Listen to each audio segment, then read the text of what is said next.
आलोक TV. Kandhamal जिलार Tumudibandh block अंतर्गत मालीपड़ा सरकारी उच्च प्राथमिक विद्यालय रे विद्यालय परिचालना कमिटर सभापति चयन पर निर्वाचन शांतिपूर्ण भाव अनुष्ठित होईछि।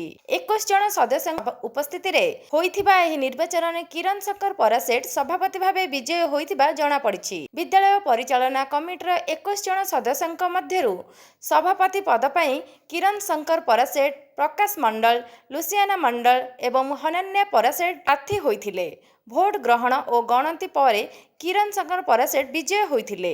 एही निर्वाचन में हरिप्रिया बेहेरा, शिक्षक राजेश नायक, रश्मिता राणी नायक, देवस्मिता साहू एवं आंचलिक साधन केन्द्र संयोजक श्रीजुक्त सिपना माझी उपस्थिति रे निर्वाचन प्रक्रिया सुचारू और शांतिपूर्ण भाव संपन्न होइथिला।